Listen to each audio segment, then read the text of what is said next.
You can pre-order a copy of Bigger Bolder Baking right now.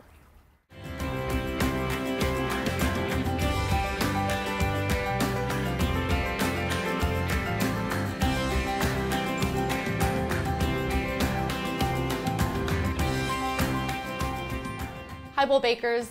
Sourdough is a really big trend right now. People are making their own starters at home and fermenting their doughs. My no-knead method is very similar to sourdough. You get a really bubbly texture, great salty flavor in your bread and a really nice crust. However, for my no-knead method, you don't need a starter. It's really easy to make.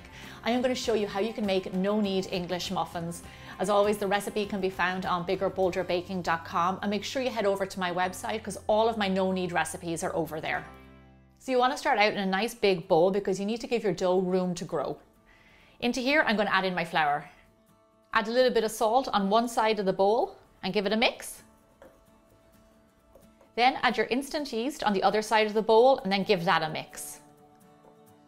So let me just clarify why I do this. We add the salt on one side of the bowl, give it a little mix with the rest of the flour, add the yeast on the other side, give it a little mix, and then you can mix them all together. That's totally fine. But when you're making this, do not add the salt directly on top of the yeast or it will kill it. Okay, lovely.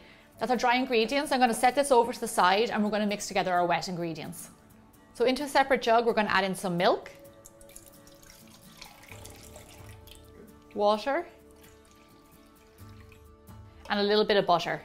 So now what you want to do is just pop this into the microwave. You can also do it in a little saucepan just until the milk gets kind of warm and the butter melts. You don't want to get this too hot. So this took less than a minute. My butter is just melted and my milk is slightly warm. So that's exactly what I'm going for. I don't want it too hot. We're going to add our wet into our dry. But here's the thing, when you're making any of my breads, any of my pastries, anything like that, kind of dough based, don't add in all of the liquid. So I'm going to add in 3/4 of it, and then I'm going to start to mix. So here's the reason why we hold back a little of the liquid and why I get messages from people saying that their dough was too wet.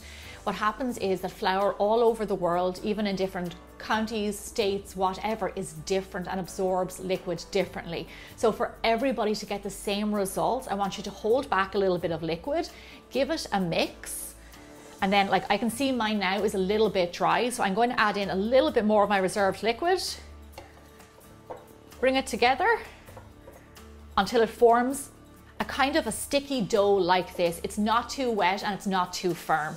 This is perfect. Honestly, if you just gauge it like that, hold back your little bit of liquid and then mix it until it just forms your ball, you're golden. And that applies to all my breads and pastries. So here's the beauty about no-knead recipes. You don't need a stand mixer. You just do it all by hand. All of my recipes for pretzels, brioche, bread, whatever it is, you mix them all by hand. So it's really simple dough to make. This one is looking great. So now I'm going to cover it in cling wrap and lay over a tea towel. So here's our next step, fermenting the dough. This is what gives you all the characteristics of a sourdough, all the bubbles, all of that kind of boozy flavor, the texture. This is my favorite part because you really start to see the bread take shape. I like to ferment my dough for a minimum of 18 hours. Leave it at room temperature, somewhere nice and warm, not too hot, and let it just do its thing. People always ask, how do English muffins get that lovely texture and all that bubbles? The fermenting is what gives it that texture. Bubbles and gas forms, they create big lovely pockets, and the gluten traps it into your English muffin, so you have these lovely big holes all over. I absolutely love them.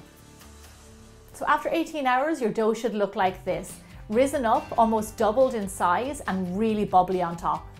So carefully turn your dough out onto a floured surface. I adore the smell of these kinds of doughs. It's just salty and boozy and like really delicious. So I'm just going to sprinkle a little bit of flour over my dough. Then I'm going to pop over my tea towel and just let this sit for 10 minutes and let that gluten relax. So afterwards we can roll it out. So our dough has been chilling for a few minutes. Now with my nice clean hand, I'm just going to pat it down because the dough is really lovely and soft until it's around 1 centimeter thick.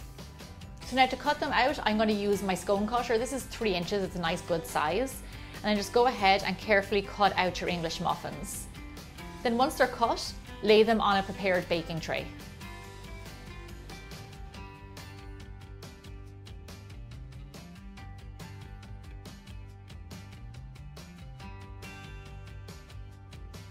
These are looking really good. With any leftover scraps of dough, you can kind of mushel it together like so.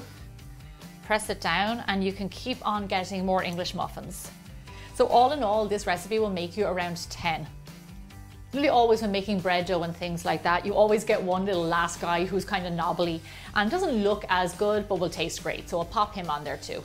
So now what we have to do is let the English muffins rise at room temperature. So what you want to do is lay over a piece of cling wrap. Now the reason that we do this nice and tight is because dough doesn't like to get air on it. If it gets air, it gets a skin, it doesn't like it. So you want to make sure that your cling wrap is covering all of your little English muffins. And then cover that with a tea towel just to get it nice and snug in there. We are going to leave these to rise for around 45 minutes or so. So it's been roughly around 45 minutes or so, and these guys have puffed up nicely. They've kind of rounded their edges, which means they're ready to be cooked off. So over here I have a nice big non-stick frying pan. I love this guy. Nice heavy bottom frying pan will do really well. So very carefully, I'm going to lift up my English muffins and gently place them on my frying pan. You don't need any oil or any butter, just put them directly on your non-stick frying pan. Now here's my secret that not a lot of chefs do, but it works wonders. I'm gonna put on a lid, and what this does, it kind of encases them and it will actually steam your bread as well as frying it. So it'll rise and then get a lovely grill on the one side. So on the first side, they're going to take around 5 minutes or so to cook before we flip them over. So it's been a few minutes. I'm just going to lift off the lid and gently peek underneath to see if one is ready. So they're lovely and golden brown. This is a great time to flip them over, also because they've puffed up nicely.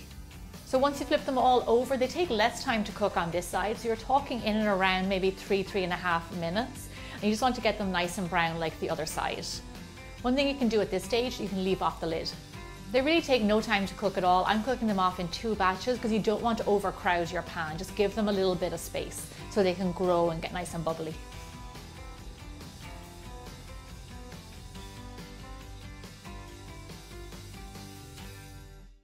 I don't need to tell you that English muffins are really lovely when they're fresh off the pan and they're still nice and warm. So I'm just going to cut this guy open. You can see it's still steaming. And look at all those bubbles on the inside. We created those with the fermentation process. All those lovely bubbles forming over time. This is exactly the kind of English muffin that you want. Now there's only one more thing for me to do, butter it and eat it. There's not a whole lot better than freshly made bread with butter straight from the pan. This is absolutely divine. It's got that kind of little bit of a boozy, salty flavor for the fermenting.